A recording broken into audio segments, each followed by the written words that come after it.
தலித் முதல்வராக்க வேண்டும் அப்படின்னு சொல்லி ஒரு கான்செப்ட் வந்து விடுதலை சிறுத்தைகள் கட்சியில் அவர் துணை பொதுச் செயலாளர் இருக்கின்ற பொழுது அந்த கோட்பாட்டில் இருக்கலாம். ஆனால் நாங்கள் கட்சி தொடங்கியது, தமிழக வெற்றி கழகத்தை தொடங்கியது எங்களுடைய தளபதியை முதல்வராக்குவதற்காகத்தான் மட்டுமே தவிர வேறு யாரையோ ஒருவரை முதல்வராக்குவதற்காக நாங்கள் கட்சியை தொடங்கவில்லை. தமிழக வெற்றி கழகத்தை எங்களுடைய தலைவரை நம்பி சாதாரண பின்னணியிலிருந்து இந்த கழகத்தை நம்பி இணைந்த எனக்கு கழகத்தில் செயல்படுவதற்கு ஏதாவது ஒரு பதவி கிடைத்தால் போதும் என்ற அளவில் தான் என்னுடைய எண்ணம் இருந்தது. அண்ணன் ஆதவ அர்ஜுனா அவர்கள் எங்களுடைய தமிழக வெற்றி கழகத்திற்கு வருவதை நாங்கள் வந்து கூடுதல் பலமாகத்தான் பார்க்கிறோம். எங்கள் தலைமையில் புதிதாக ஒரு கூட்டணி அமைந்தால் அந்த கூட்டணிக்கான வேலைகள் நாங்கள் ஈடுபடுவோம். இல்லை களக்கூடிய யதார்த்தத்தை பொறுத்து நாங்கள் தனித்திருக்கக்கூடிய சூழல் கூட வரும். இது எல்லாமே இந்த 2026க்கு பிறகான ஒரு செயல்பாடாக நீங்கள் கருத வேண்டும். அது ஒரு செயற்கை நுண்ணறிவு AI மூலமாக வெளியிடப்பட்டிருக்கலாம் என்பதுதான் என்னுடைய கருத்தாக இருக்க முடியும். எனவே அந்த ஆடியோவுக்கும் என்னுடைய கட்சிக்கும் எந்த தொடர்பும் இல்லை. இந்த கட்சியில் தொடங்கிய நாளிலிருந்து சரியாக ஒரு ஆண்டு காலம் பயணித்து எனக்கு, நான் விஜய் மக்கள் இயக்கத்தில் இல்லை, நான் வெளியிலிருந்து உள்ள வந்திருக்கிறேன். ஆனா எனக்கு எங்களுடைய கட்சியினுடைய முதல் மாநாட்டுல அந்த கொள்கையை வாசிக்கக்கூடிய வாய்ப்பை வழங்கியிருந்தார். அதே மாதிரி இன்னைக்கு கட்சியினுடைய கொள்கை பரப்பு இணைச்சியாளர் வழங்கியிருக்காருன்னு சொன்னா என்னுடைய விசுவாசம். லைகா புரொடக்ஷன்ஸ் சுபாஸ்கரன் வழங்கும் அஜித்குமார் நடிப்பில் விடாமுயற்சி பிப்ரவரி 6 முதல் உலகமெங்கும். தமிழக வெற்றி கழகத்தினுடைய கழக கொள்கை பரப்பு இணை செயலாளரா உங்களை நியமிச்சிருக்காங்க. எப்படி இருக்கு உங்களை இந்த நியமனம்? எதிர்பார்த்த நியமனம் தானா உங்களுக்கு? எதிர்பார்த்த நியமனம் சொல்ல முடியாது மேடம். என்னுடைய வாழ்வில கிடைத்த ஒரு மிகப்பெரிய ஒரு வெற்றி இது.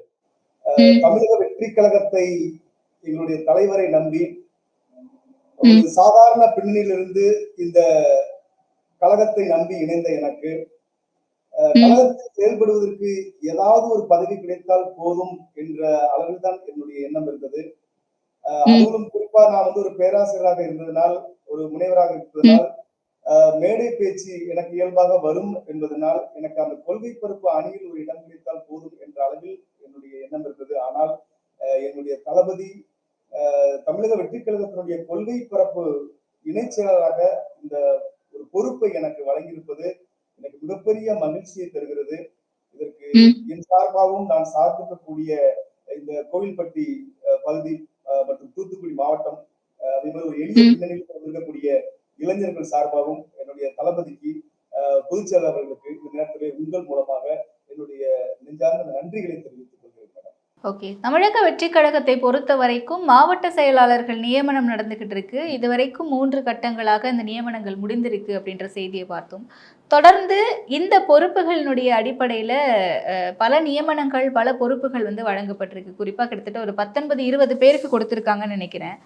இந்த பொறுப்புகளை கொடுக்கறதுக்கான இந்த தேவை அப்படிங்கிறது ஓராண்டு கால நிறைவை ஒட்டிதானா இல்ல அதுக்கு முன்னாடியே பிளான் பண்ணுதா? இல்லைங்க மேடம், அதாவது கட்சி ஆரம்பித்து இதோட ஒரு ஆண்டு முடிந்து நாளை 2வது ஆண்டு தொடங்குகிறது. எங்களுடைய கட்சியை தொடங்குறதுக்கு அப்புறமே எங்களுடைய தளபதி உறுப்பினர் சேர்க்கையை ஏற்கனவே இருந்த அந்த விஜய் மக்கள் இயக்கத்துடைய மாவட்ட தலைவர்கள் மூலமாக அவர்களை தற்காலிக பொறுப்பாளர்களாக நியமித்து உறுப்பினர் சேர்க்கையை வேகப்படுத்தியிருந்தார். இந்த ஓராண்டு காலத்தில் எங்களுடைய பொறுப்பாளர்கள் தமிழ்நாடு முழுவதும் அந்தந்த மாவட்டத்தில் இயன்றவரை கழகத்திற்கு உறுப்பினர்களை கட்சி தொடங்கிய நாளில் இருந்து கொண்டு வந்திருக்கிறார்கள். இப்ப அவங்க தொடர்ச்சியாக மாநாடு முடிந்த பிறகு இப்போ எந்தெந்த மாவட்டத்திற்கு என்னென்ன பொறுப்புன்னு சொல்லி மாவட்ட கழகம், நகரம், ஒன்றியம், கிளை அப்படிங்கிற அந்த பேரன் பாடியோட சேர்த்து ஒரு 19 அணிகளுக்கும் சேர்த்து இப்போ பொறுப்புகளை எங்கள் தளபதி நியமித்து வருகிறார். இதற்கிடையில் நீங்க கேட்ட கேள்வி என்னன்னா, நேற்று இந்த 3வது கட்ட மாவட்ட செயலாளர் நியமன அந்த பட்டியலோடு புதிதாக ஒரு 20 பேருடைய பெயர் பட்டியல் வந்திருக்கிறது அப்படிங்கிறதுக்கு கேக்குறீங்க. ஒரு பக்கம் நம்முடைய கட்சியை கட்டமைக்கக்கூடிய அதே நேரத்தில் 2026 தேர்தலை மையப்படுத்தி நாம் வேறு கொள்கைகளை மக்களிடத்திலே கொண்டு போக வேண்டியது, தேர்தல் வியூகங்களை வகுத்து அதன் அடிப்படையில் எங்களுடைய செயல் திட்டங்களை மக்களிடத்திலே கொண்டு செல்வது என்ற ஒரு அவசியத்தினுடைய அடிப்படையில் இந்த கொள்கை பரப்பு அணி, ஊடக பிரிவு, இணையதள பிரிவு, சமூக வலைதளங்கள் மூலமாக மக்களை அணுகுவது போன்ற அந்த பணியும் இருப்பதனால் இந்த நேரத்தில் இந்த பொறுப்புகளை வழங்குவது என்பது ஒரு அவசியமான ஒன்றாகத்தான் நாம் கருத முடியும். தேர்தலுக்கான பணிகளையும் கட்டமைப்பு ரீதியாகவும் பலப்படுத்தணும், ரெண்டுத்தையும் அதே நேரத்துல அப்படின்றதுக்காக இந்த நியமனங்கள், பொறுப்புகள் வழங்கப்பட்டுட்டு இருக்கு. அதுல எல்லாருக்குமே இருக்கக்கூடிய சந்தேகம், ஆதவர்ஜுனா அவர்களுக்கு கொடுக்கப்பட்ட அந்த பொறுப்பும், சிடிஆர் நிர்மல்குமார் அவர்களுக்கு கொடுக்கப்பட்ட அந்த பொறுப்பும். அப்ப தமிழக வெற்றி கழகத்தினுடைய டார்கெட் 2026ல யாரை நோக்கி இருக்கு? திமுகவா, அதிமுகவா, விசிகாவா அப்படின்ற ஒரு பிம்பம் இங்க இருக்கே. அதாவது இப்படி கூட புரிஞ்சுக்கலாம், திமுகவினுடைய கூட்டணியா, திமுகவும் கூட்டணி கட்சிகளுமா, இல்ல இந்த பக்கம் அதிமுகவா அப்படின்னு. ஆதவ் அர்ஜுனா அவர்கள் எங்களுடைய கட்சியில நேற்று இணைந்திருக்கிறார். எங்களுடைய தலைவர் தளபதி அவர்களுக்கு தேர்தல் பிரச்சார மேலாண்மை பொதுச்செயலர் என்கின்ற ஒரு பதவியை வழங்கியிருக்கிறார். இப்போ அண்ணன் ஆதவ் அர்ஜுனா அவர்கள் எங்களுடைய தமிழக வெற்றி கழகத்திற்கு வந்தவரை நாங்க கூடுதல் பலமாகத்தான் பார்க்கிறோம். அதுல எந்த மாற்று கருத்தும் கிடையாது. 2 பேர் நேற்று வந்திருக்கிறாங்க. ஒருத்தர் விசிகால இருந்து வந்திருக்கிறார், இன்னொருத்தர் அதிமுக இருந்து வந்திருக்கிறார். இதனால இந்த பயணம் எப்படி போகும்னா, நான் சொல்ல வந்தது அதோட தொடர்ச்சி தான். யார் எந்த கட்சி பின்னணியிலிருந்து வந்தாலும் அல்லது புதிதாக வந்தாலும் எங்களுடைய இலக்கு என்பது 2026 எங்களுடைய தளபதி அவர்களை முதலமைச்சர் நாற்காலியில் அமர வைப்பதற்கு. அது தேவைப்பட்டால் நாங்கள் தனித்து போட்டியிடுவோம், அல்லது எங்களுடைய தமிழக வெற்றி கழகத்தினுடைய தலைவரை ஏற்றுக்கொண்ட கூட்டணி கட்சிகளை இணைத்துக் கொண்டு ஒரு புதிய கூட்டணியை அமைப்போம். அப்ப இந்த நிலையிலிருந்து தான் நீங்க பார்க்கணும். அப்ப இந்த நிலையில் நாங்கள் தெளிவாக இருக்கின்ற பொழுது, எங்கள் கட்சிக்கு எந்த கட்சியிலிருந்து பின்னணியில் யார் வந்தாலும் அவர்கள் கட்சியினுடைய நிலைப்பாட்டின் அடிப்படையில் தான் அவர்கள் கூட்டணியை உருவாக்க முடியும். இப்ப விடுதலை சிறுத்தைகள் கட்சியிலிருந்து அண்ணன் ஆதவ அர்ஜுனா வந்திருக்கிறதுனால அவர்கள் விடுதலை சிறுத்தையை இணைத்திருவார், அல்லது அதிமுக அண்ணன் நிர்மலர்கள் வந்திருக்கிறதுனால அதிமுகவை இணைச்சிருவார். இப்ப நாளைக்கே திமுக இருந்து ஒருத்தர் வர்றார் அப்படிங்கிறதுக்காக நாங்க திமுகவோட இணைஞ்சிருவோம் அர்த்தம் கிடையாது. எங்களுடைய நிலைப்பாட்டில் நாங்கள் தெளிவாக இருக்கிறோம். நான் ஏற்கனவே கூறியபடி எங்கள் தலைவர் சொன்ன அதே வார்த்தை தான். திமுக எங்களுடைய அரசியல் எதிரி, பாஜக எங்களுடைய கொள்கை எதிரி. இந்த 2 கூட்டணிகளை தவிர்த்து எங்கள் தலைமையில் புதிதாக ஒரு கூட்டணி அமைந்தால் அந்த கூட்டணிக்கான வேலைகள் நாங்கள் ஈடுபடுவோம். இல்லைன்னா தேவை களக்கூடிய யதார்த்தத்தை பொறுத்து நாங்கள் தனித்து இருக்கக்கூடிய சூழல் கூட வரும். இது எல்லாமே இந்த 2026க்கு பிறகான ஒரு செயல்பாடாக நீங்கள் கருத வேண்டும். இப்போதைக்கு நாங்கள் கட்சியை பலப்படுத்துவதும், கொள்கைகளை மக்களிடத்திலே கொண்டு போவதும், இந்த தேர்தலை எப்படி சமாளிப்பதற்கான வியூகங்களை வகுத்து அதற்கு எங்களுடைய பொறுப்பாளர்களை, தோழர்களை நாங்கள் பழக்கப்படுத்துவது இந்த ஒரு ஆண்டு காலம் இதற்கு சரியா இருக்கும். 2026ல அந்த கூட்டணி பேச்சுவார்த்தை எங்கள் தலைவர் தொடங்குவார். ஆதவ அர்ஜுனா அவர்கள் கட்சியில இணைந்தது அப்படிங்கறத எப்படி புரிஞ்சுக்கணும்? ஏன்னா ஆட்சியிலும் பங்கு, அதிகாரத்திலும் பங்குன்னு சொல்றாங்க. ஒரு பக்கம் தலித் முதல்வர் ஆகணும் அப்படிங்கிறதுல ஆதவ அர்ஜுனா அவர்கள் ரொம்ப கீனா ஒர்க் பண்ணிட்டு இருந்தாரு திருமாவளவன் அவர்களோட. இப்ப இங்க வராரு அப்படின்னும் போது அவருடைய அஜெண்டா அப்படிங்கிறது என்னவா இருக்கும்? இல்ல, எங்கள் கட்சிக்குள் ஒரு நபர் புதிதாக இணைந்தால் அந்த கட்சியினுடைய கொள்கைகளை ஏற்றுக்கொண்டுதான் இணைய வேண்டும். அப்படித்தான் எல்லா இடத்திலும் நடக்கும். இப்ப அண்ணன் ஆதவ அர்ஜுனா அவர்கள் எங்கள் கட்சிக்குள் வந்திருக்கிறார் அப்படின்னு சொன்னா, தமிழக வெற்றி கழகத்தினுடைய தளபதியை தலைவராக ஏற்றுக்கொண்டு கட்சி கொள்கைகளை உள்வாங்கிக் கொண்டு இந்த கட்சியினுடைய கட்டுப்பாட்டுகளுக்கும் செயல் திட்டங்களுக்கும் உட்பட்டுத்தான் அவர் தன்னுடைய அரசியல் நகர்வை நகர்த்துவார். இப்ப அதை நீங்க சொன்ன மாதிரி தலித் முதல்வராக்க வேண்டும் அப்படின்னு சொல்லி ஒரு கான்செப்ட் விடுதலை சிறுத்தைகள் கட்சியில அவர் துணை பொதுச் செயலாளர் இருக்கின்ற பொழுது அந்த கோட்பாட்டில் இருக்கலாம். ஆனால் நாங்கள் கட்சி தொடங்கியது, தமிழக வெற்றி கழகத்தை தொடங்கியது எங்களுடைய தளபதியை முதல்வராக்குவதற்காகத்தான் மட்டுமே தவிர வேறு யாரையோ ஒருவரை முதல்வராக்குவதற்காக நாங்கள் கட்சியை தொடங்கவில்லை. எங்களுடைய இலக்கு 2026 தமிழக வெற்றி கழகத்தின் தலைமையில் அமைய இருக்கக்கூடிய கூட்டணி மாபெரும் வெற்றி பெற்று எங்களுடைய தளபதி முதலமைச்சர் நாற்காலியில் அமருவார், அமர வேண்டும் என்பதற்காகத்தான் கட்சியிற்குரிய உச்சபட்ச பொறுப்பில் இருப்பவர்களிலிருந்து கடைநிலை தொண்டர்கள் வரைக்கும் நாங்கள் ஒரே சிந்தனையோடு, ஒரே கொள்கையோடு, ஒரே லட்சியத்தோடு நாங்கள் இந்த அரசியல் பயணத்தில் நாங்கள் ஈடுபட்டுக் கொண்டிருக்கிறோம். தமிழக வெற்றி கழகத்தின் மேல தொடர்ந்து விமர்சனங்கள் பல வகைகள்ல தொடர்ந்து ஓராண்டு காலமாகவே வந்துகிட்டே இருக்கு, நம்ம பார்த்துட்டே இருக்கும். இப்ப சமீபத்துல ஆடியோ ஒண்ணு வெளியாச்சு. ஜான் ஆரோக்கியசாமி அவர்களுடைய ஆடியோ ஒண்ணு தாவேகா நிர்வாகி கிட்ட பேசுற மாதிரி. இந்த ஆடியோவை ஒட்டி உங்க தலைவருக்கு ஏற்பட்ட அதிருப்தியின் காரணமாகத்தான் ஆதவ அர்ஜுனா அவர்களை கட்சியில் நினைச்சிருக்காருன்னு புரிஞ்சுக்கலாமா? அப்படியான விமர்சனங்களும் இப்ப எழுந்திருக்கே. அதாவது நீங்க கேட்ட கேள்விக்கு என்னுடைய பதில் என்னன்னா, முதல்ல ஓராண்டு காலமா எங்களுடைய கட்சியை தொடர்ந்து பல்வேறு கட்சிகள், குறிப்பாக திமுக எங்களை விமர்சனம் செய்து கொண்டே இருக்கிறார்கள். அதற்கு காரணம் காய்ச்ச மரம் தான் கல்லடிப்படும் அப்படிங்கிறதுதான் உதாரணம். ஏன்னா எங்களுடைய தலைவருடைய வருகை தமிழ்நாட்டு அரசியலில் ஒரு மிகப்பெரிய சலசலப்பை ஏற்படுத்தியிருக்கிறது. இன்றைக்கு தமிழ்நாட்டின் அரசியல் தமிழக வெற்றி கழகத்தை எங்களுடைய தளபதியை மையமாக வைத்துத்தான் இயங்கிக் கொண்டிருக்கிறது. இது ஒன்று. இரண்டாவது, நீங்கள் குறிப்பிடுகின்ற ஒரு ஆடியோ என்பது அதை எங்கள் கட்சி எப்பொழுதுமே ஏற்றுக்கொள்ளவில்லை. அது ஒரு செயற்கை நுண்ணறிவு AI மூலமாக வெளியிடப்பட்டிருக்கலாம் என்பதுதான் எங்களுடைய கருத்தாக இருக்க முடியும். எனவே அந்த ஆடியோவுக்கும் எங்களுடைய கட்சிக்கும் எந்த தொடர்பும் இல்லை. இது இரண்டாவது என்னுடைய பதில். மூன்றாவது பதில், அண்ணன் ஆதவ் அர்ஜுனா அவர்கள் ஒரு கட்சியில விடுதலை சிறுத்தைகள் கட்சியில் துணை பொதுச் செயலாளராக இருக்கிறார். அங்கு அந்த அந்த கட்சியினுடைய நிர்வாகிகளோடு தலைமையோடு அவருக்கு சில மன வருத்தங்கள் ஏற்படுகிறது. அதனால அங்க அவர் ஒரு சஸ்பென்ஷன், ஒரு இடைநீக்கம் செய்யப்படுகிறார். பின்பு அந்த சமரசம் எதுவும் ஏற்படாமல் அவர் கட்சியிலிருந்து தானாக அவராக சுயமாக முடிவெடுத்து கட்சியிலிருந்து விலகுகிறார். ஏற்கனவே ஒரு கட்சியில துணை பொதுச் செயலாளர் அளவுக்கு இருந்த ஒருவர் அப்படியே அமைதியா போயிட முடியாது. அப்ப அரசியல்ல மீண்டும் அவருக்கு தனக்கு ஏற்ற எந்த கொள்கைகள் ஏற்றுக்கொள்ள முடியுமோ அந்த கொள்கைகளுக்கு அடிப்படையில் ஒரு கட்சியை தேர்ந்தெடுக்கிறார். ஏற்கனவே எங்களுடைய அதிகாரத்தில் பங்கு என்கின்ற எங்கள் தளபதியினுடைய அந்த கொள்கையும், அதே நேரத்தில் ஏற்கனவே அவர் இருந்த விடுதலை சிறுத்தைகள் கட்சியிலும் கிட்டத்தட்ட அந்த அதிகாரத்தை நோக்கித்தான் விடுதலை சிறுத்தைகள் நகர்கிறதுனால இயல்பாகவே அந்த கொள்கை ரீதியாக அண்ணன் ஆதவ் அர்ஜுனா அவர்களுக்கு ஒரு இணக்கம் ஏற்பட்டிருக்கலாம். அது அப்ப எங்க தளபதியோட இருந்த நட்பு, எங்க கொள்கையின் மீது இருந்த ஒரு பிடித்தம், எங்கள் கட்சி தோழர்கள் மீது அவர் வைத்திருக்கக்கூடிய நம்பிக்கை, இவற்றின் காரணமாக எங்களோடு இணைந்து பணியாற்ற அவர் முடிவெடுத்திருக்கலாம். ஆனால் ஆதவ் அர்ஜுனா மட்டுமல்ல, நான் ஏற்கனவே குறிப்பிட்டபடி எங்களுடைய கட்சி கொள்கையை ஏற்றுக்கொண்டு கூட்டணிக்கு தலைவர்கள் இதர கட்சிகள் கூட்டணிக்கு வரலாம். அதே நேரத்தில் சாதாரண பொதுமக்களில் இருந்து இதர கட்சியில் உள்ள பொறுப்பாளர்களும் எங்கள் கட்சியில் உறுப்பினராக இணைவதற்கும் வந்தால் எங்கள் தளபதி அவர்களுடைய அந்த ஆர்வத்தையும் அவர் எங்கள் கட்சியின் மீது வைத்திருக்கக்கூடிய நம்பிக்கையை பொறுத்து கட்சியில் இணைத்துக் கொள்வார். அதனால எங்கள் கட்சியில் அண்ணன் ஆதவ் அர்ஜுனா அவர்கள் இணைந்தது ஒரு இயல்பான விஷயம். இது ஒரு இயல்பான ஒரு நடவடிக்கையாக நம்ம பார்க்கிறோம். இதுல குழப்பறதுக்கு இதுல எதுவுமே இல்லை. தமிழக வெற்றி கழகத்துல மாசேக்கள் நியமனமா இருக்கட்டும், இல்லை இப்ப பொறுப்புகள் ரீதியான இந்த நியமனமா இருக்கட்டும், மாற்று கட்சியிலிருந்து வந்தவர்களுக்கு முக்கியத்துவம் கொடுக்கப்பட்ட மாதிரி இருக்கு. ஏற்கனவே ரசிகர் மன்றமா இருந்த காலகட்டத்திலிருந்து, விஜய் மக்கள் இயக்கமா இருந்த காலகட்டத்திலிருந்து இன்னைக்கு கட்சியா உருவெடுத்த வரைக்கும் கூட பணியாற்றியவர்கள் நிறைய பேர் இருந்தும் அவங்களுக்கான முக்கியத்துவம் பல இடங்கள்ல பல பேருக்கு தவிர்க்கப்பட்டிருக்கு. அதெல்லாம் தாண்டி எப்படி சொல்றது, பயாஸ்டா கொடுக்கப்பட்டிருக்கு அப்படின்ற விமர்சனம் வருது. சாதி வாரியா இந்த பொறுப்புகள் நியமிக்கப்பட்டிருக்கு அப்படின்னும் சமீபத்துல உங்க கட்சியை சேர்ந்த ஒரு தொண்டர் செய்தியாளர் சந்திப்புல பேசியிருக்காரு. இல்ல, இது முற்றிலுமாக நான் மறுக்கிறேன். கட்சியினுடைய கொள்கை பரப்பு இணைச்செயலர் என்ற அடிப்படையில் இதை சொல்லுவதற்கு எனக்கு அந்த கட்சியில் வழங்கியிருக்கக்கூடிய உரிமையின் அடிப்படையில் நான் தெளிவாக கூறுகிறேன். எங்களுடைய கட்சி பதவிகளில், அந்த பதவின்னு சொல்றத பொறுப்புன்னு சொல்றதான் சரியா இருக்க முடியும்.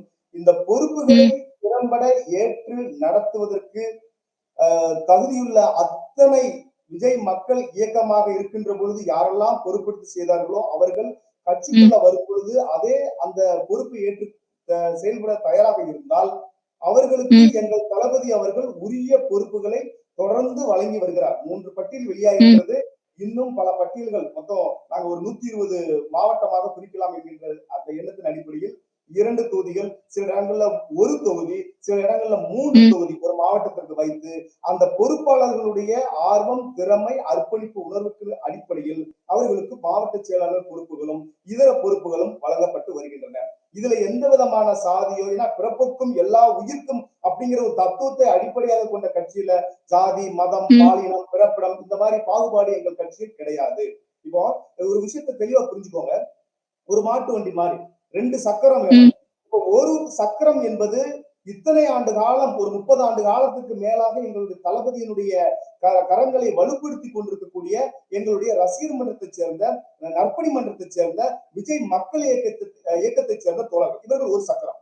அதே நேரத்துல புதிதாக அரசியல் அனுபவம் கொண்ட, ஆர்வம் கொண்ட, தளபதியை தலைவராக ஏற்றுக்கொண்ட, கொள்கைகளை ஏற்றுக்கொண்ட புதிய நபர்களும் உள்ள வர்றாங்க. ரசிகர்கள் அப்படின்னு சொல்லக்கூடிய அந்த விஜய் மக்கள் இயக்கத்தினுடைய ஃபேன் கிளப்பும் இந்த பக்கத்துல புதுசா வர்றவங்களும் சமமாகத்தான் நாங்க கருதுறோம். புதுசா வந்தவங்களுக்கு அதிக முக்கியத்துவம், அல்லது ரசிகர்களுக்கு அதிக முக்கியத்துவம் அப்படிலாம் கிடையாது. ஒவ்வொருத்தருடைய தனிநபர்களுடைய அந்த ஆர்வம், அவருடைய அர்ப்பணிப்பு உணர்வு, அவர்கள் கொள்கைகளை உள்வாங்கி அதை வெளிப்படுத்தக்கூடிய விதம், இந்த இதெல்லாம் எங்க தளபதி பார்த்து தான் ஒவ்வொருத்தருக்கும் உரிய பொறுப்பை வழங்கியிருக்கிறார். எனவே இதில் எந்த விதமான பாகுபாடும் எங்கள் கட்சியில் இல்லை. அதை நான் அந்த விமர்சனத்தை நான் முற்றிலுமாக மறுக்கிறேன். எங்கள் தளபதி அப்படி எந்த விதத்திலும் யாரையும் பாகுபாடு பார்ப்பதில்லை. உதாரணத்திற்கு இந்த கட்சியில் தொடங்கிய நாளிலிருந்து சரியாக 1 ஆண்டு காலம் பயணித்த எனக்கு, நான் விஜய் மக்கள் இயக்கத்தில் இல்லை, நான் வெளியில இருந்து உள்ள வந்திருக்கிறேன். ஆனா எனக்கு எங்களுடைய கட்சியினுடைய முதல் மாநாட்டுல அந்த கொள்கையை வாசிக்கக்கூடிய வாய்ப்பை வழங்கியிருந்தார். அதே மாதிரி இன்னைக்கு கட்சியினுடைய கொள்கை பரப்பு இணைச்செயலாளர் வழங்கியிருக்கிறான்னு சொன்னா அந்த என்னுடைய விசுவாசம், என்னுடைய தலைமை மீது வைத்திருக்கக்கூடிய நம்பிக்கை, நான் என்னுடைய அந்த ஆர்வத்தை காமிக்கிறதுனால எனக்கு அந்த வாய்ப்பை கொடுத்துக்கிறாங்க. அப்ப சரிசமமா தான் கொடுக்குறாங்க. இதே நேரத்துல இதர பொறுப்புகள்ல பாத்தீங்கன்னா 30 ஆண்டு காலம் இந்த கட்சிக்கு இந்த அமைப்பிற்காக தளபதிக்காக உழைத்தவர்களுக்கும் சம வாய்ப்பு வழங்கப்பட்டிருக்குது. எனவே இங்க புதுசா வந்தவங்க பழசு அப்படிங்கிற பாகுபாடு எல்லாம் கிடையாது. எல்லாருக்கும் சமமான வாய்ப்பு வழங்கப்படுகிறது. அவருடைய திறமை, உழைப்பு, நம்பிக்கை, விசுவாசம் இது எல்லாத்தையும் அடிப்படையை தான் பார்க்கிறோம் ஒழிய கண்மூடித்தனமாக எந்த ஒரு பதவியும் பொறுப்பும் யாருக்கும் இதுவரையும் வழங்கப்படவில்லை, இனிமேலும் வழங்கப்படாது. அடுத்தடுத்த நகர்வுகள் 2026 தேர்தலுக்கான பணிகள் எப்படி போய்கிட்டு இருக்கு? இப்ப இந்த ஓராண்டு காலம் நிறைவையொட்டி பல்வேறு நிகழ்ச்சிகள் நடக்க போகுது அப்படின்னு சொல்றாங்க. மக்களை சந்திச்சு விஜய் அவர்கள் களப்பணி ஆற்ற போறாரு அப்படின்னு சொல்றாங்க, நடைப்பயணமா.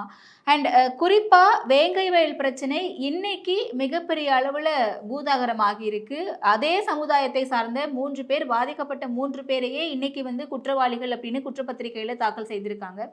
இதை எல்லாத்தையும் விஜய் அவர்கள் எப்போ களத்துக்கு போய் அந்த மக்கள் மத்தியில நிக்க போறாரு வேங்கை வயல்ல அப்படின்ற ஒரு கேள்வியையும் எழுப்புது. எப்ப நடக்க போகுது இதெல்லாம்? கடந்த ஆண்டு எங்களுடைய தலைவர் கட்சியை தொடங்குகின்ற பொழுதே நான் ஏற்கனவே ஒத்துக்கொண்ட 2 திரைப்படங்களை முடித்துக் கொண்டுதான் நான் முழுநேர அரசியலுக்கு வருவேன். அதுவரை எங்களுடைய பொதுச் செயலாளர் உள்ளிட்ட தலைமை நிர்வாகிகள், மாநிலம் முழுவதும் இருக்கக்கூடிய தோழர்கள் இந்த கட்சி பணியை மேற்கொள்வார்கள் என்று குறிப்பிட்டிருந்தார். அதற்கு இடையே அவரும் தொடர்ந்து தேவைப்படுகின்ற சமயத்திலெல்லாம் தன்னை வெளிப்படுத்திக் கொண்டுதான் இருக்கின்றார். நீங்கள் கேட்ட அந்த கள செயல்பாடு என்பது பரந்தூர் விமான நிலையத்திற்காக அன்றைக்கு ஏகனாபுரம் செல்கின்ற பொழுது தன்னுடைய களப்பணி தொடங்கிவிட்டது என்பதை எங்களுடைய தளபதி அறிவித்திருக்கிறார். அதே போல நீங்கள் சொல்லியிருக்கக்கூடிய வேங்கை பிரச்சனையிலும் எங்களுடைய தலைவருடைய அறிக்கையில் உண்மை குற்றவாளிகளை கண்டுபிடிக்க வேண்டும் என்கின்ற ஒரு கோரிக்கையும் வைத்திருக்கிறார். இது 2வது நிலைப்பாடு.